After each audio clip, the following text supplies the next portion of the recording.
हिंसा की आग में झुलसी दिल्ली। जहांगीरपुरी इलाके में हनुमान जयंती के मौके पर शोभा यात्रा के दौरान पथराव, आगजनी। एक समुदाय के लोगों ने शोभा यात्रा पर बोला हमला, रोकने गए 6 पुलिस वाले भी हमले में जख्मी, एक शख्स को भी चोट। कई गाड़ियों में की गई तोड़फोड़, कुछ बाइक को उपद्रवियों ने किया आग के हवाले। पथराव और आगजनी के साथ साथ फायरिंग के भी आरोप, एक पुलिसकर्मी गोली से जख्मी। नाराज लोगों ने हिंसा के विरोध में जमकर की नारेबाजी, बीच सड़क पर प्रदर्शन।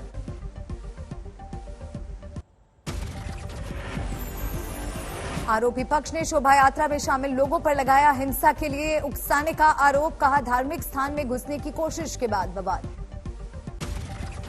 शनिवार की शाम करीब 4:30 बजे शुरू हुई हिंसा। उस वक्त इलाके से गुजर रही थी शोभा यात्रा, तभी हुआ पथराव।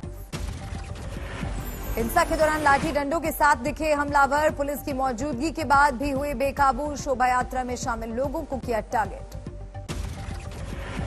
जहांगीरपुरी इलाके में सड़क पर दिखे हिंसा के निशान, पत्थर और शीशे से फटे पड़े सड़क। हिंसा के बाद बड़ी संख्या में पुलिस ने संभाला मोर्चा, तमाम गतिविधियों पर नजर रखने के लिए ड्रोन का इस्तेमाल।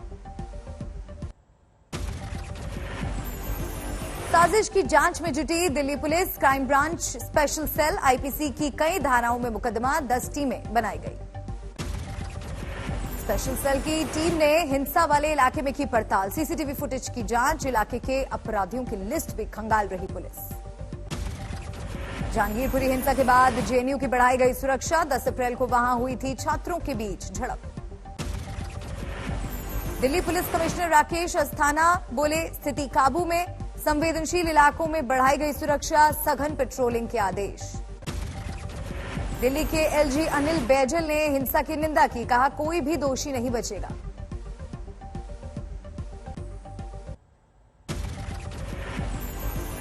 मुख्यमंत्री अरविंद केजरीवाल ने हिंसा को बताया दुर्भाग्यपूर्ण, कहा दिल्ली में केंद्र सरकार की जिम्मेदारी, राजधानी में शांति व्यवस्था बनाए रखें।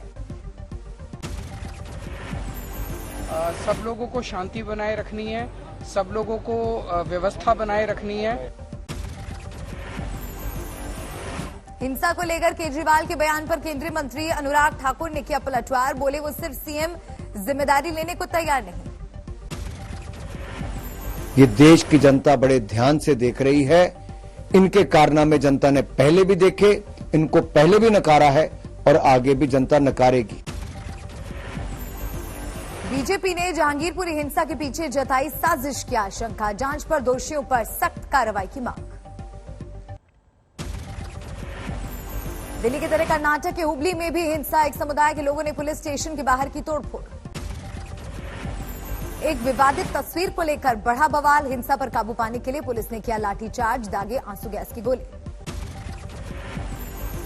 उग्र भीड़ ने कई गाड़ियों में भी की तोड़फोड़, झड़प में कई पुलिस वाले जख्मी, फिलहाल धारा 144 लागू। अलीगढ़ में नमाज के दौरान एक मस्जिद में पत्थर फेंके जाने का आरोप, एक शख्स जख्मी। पीलीभीत में एक मस्जिद में ब्रिज खाने के निर्माण को लेकर बवाल, 2 गुटों में झड़प, पथराव और आगजनी। दिल्ली में बवाल के बाद एनसीआर भी अलर्ट, नोएडा, गाजियाबाद में पुलिस ने किया मार्च, चलाया चेकिंग अभियान। गोंडा में आधी रात को गश्त पर निकले पुलिस अधिकारी, दिल्ली हिंसा को लेकर पूर्व त्योहारों को देखते हुए सुरक्षा के इंतजाम। फतेहपुर में पुलिस ने मस्जिदों के बाहर बढ़ाई सुरक्षा, किसी भी अनहोनी से निपटने के लिए एसपी ने किया फ्लैग मार्च। दिल्ली हिंसा के बाद अलर्ट पर कानपुर, आज वहां राम महोत्सव का है आयोजन। मेरठ में भी पुलिस ने बढ़ाई सुरक्षा, दिल्ली हिंसा को देखते हुए पुख्ता तैयारी, शहर में हाई अलर्ट। महाराष्ट्र में हनुमान चालीसा को लेकर सियासत तेज, पुणे में एमएनएस चीफ राज ठाकरे ने हनुमान चालीसा पाठ में लिया हिस्सा। एमएनएस ने गृह मंत्री अमित शाह को लिखी चिट्ठी, मस्जिदों से लाउडस्पीकर हटाने की मांग की। महाराष्ट्र के गृह मंत्री दिलीप वालसे पाटिल बोले राज्य में मस्जिदों से लाउडस्पीकर हटाने का कोई सवाल ही नहीं। राज ठाकरे का बिना नाम लिए संजय राउत ने राज ठाकरे पर साधा निशाना, कहा महाराष्ट्र में बने हैं नए हिंदू ओवैसी। हिंदू समाज में भी कुछ ओबीसी निर्माण हुए हैं, एमआईएम निर्माण हुए हैं। देश में शांति और सौहार्द को लेकर 13 विपक्षी दलों के नेताओं ने साझा किया बयान। सोनिया, पवार, ममता ने सभी से शांति की अपील की। सोनिया गांधी ने देश में नफरत, कट्टरता और असहिष्णुता का एक अखबार में लेख के जरिए किया जिक्र। कहा, देश में लोगों को बांटा जा रहा है। 2024 लोकसभा चुनाव को लेकर सोनिया गांधी के घर कांग्रेस के नेताओं की बड़ी बैठक। प्रशांत किशोर ने बैठक में दिया प्रेजेंटेशन। 2024 में जीत का कांग्रेस को प्रशांत किशोर ने दिया मंत्र। सूत्रों के मुताबिक कांग्रेस के नेताओं ने कहा, पार्टी में हो जाइए शामिल। कांग्रेस की बैठक पर आम आदमी पार्टी का तंज। राघव चड्ढा ने कहा, देश को कांग्रेस पार्टी नहीं दे सकती विकल्प।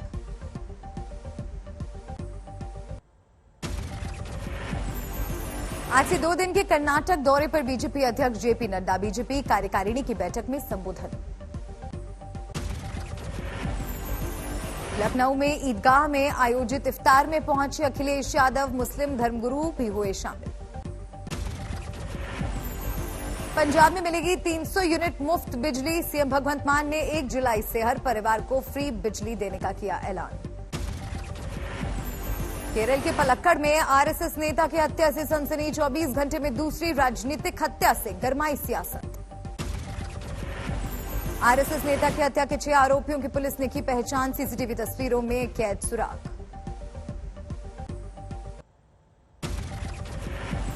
प्रयागराज के नवाबगंज में 5 लोगों की मौत पर नया खुलासा। पोस्टमार्टम रिपोर्ट के मुताबिक परिवार के मुखिया की फांसी लगने से हुई मौत। मुजफ्फरनगर में पूर्व प्रधान की चाकू मारकर निर्मम हत्या। नाराज परिजनों ने शव को सड़क पर रखकर किया प्रदर्शन।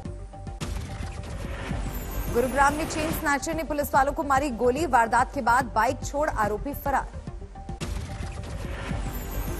हरदोई में बदमाशों और पुलिस के बीच मुठभेड़। लखीमपुर खीरी में चेन स्नैचिंग करने वाले दोनों बदमाश घायल। नोएडा में पुलिस के साथ मुठभेड़ में 2 बदमाश जख्मी होकर गिरफ्तार। 3 लाख कैश, बाइक, हथियार और मोबाइल जब्त।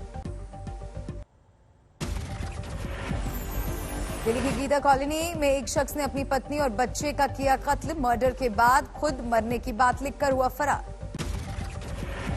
पंजाब के फरीदकोट में अस्पताल जा रहे एक परिवार पर जानलेवा हमला। 1 की मौत, 2 जख्मी। यूपी के फतेहपुर जिले में टाइम बम मिलने की अफवाह से फैली सनसनी। फिलहाल पुलिस मामले की जांच पड़ताल में जुटी। यूपी के चित्रकूट के एक अस्पताल में गर्भवती महिला की मौत पर हंगामा। परिजनों ने की तोड़फोड़। ओडिशा के भुवनेश्वर में एटीएम लूट मामले में बांग्लादेशी अपराधियों की गिरफ्तारी। सीसीटीवी से मिली थी मदद।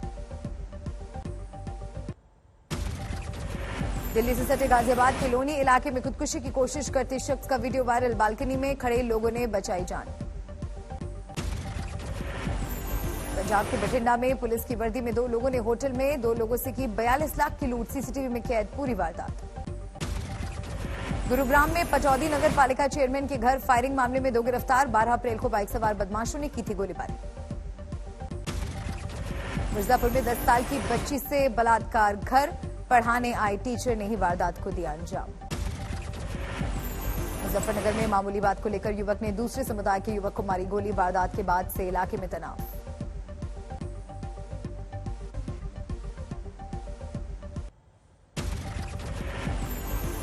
रूसी हमले से मारियोपोल में स्थिति सबसे गंभीर। युद्ध के 53 दिन पूरे। ज़ेलेंस्की ने कहा, वहां अमानवीय हालात। रूसी फौज ने मारियोपोल में यूक्रेन की सेना को सरेंडर के लिए कहा। जान बख्शने का किया वादा।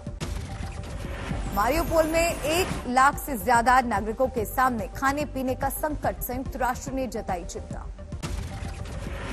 रूस ने यूक्रेन के कीव समेत 10 शहरों पर एक साथ किया हमला। खार्किव में 10 लोगों की मौत, 42 जख्मी।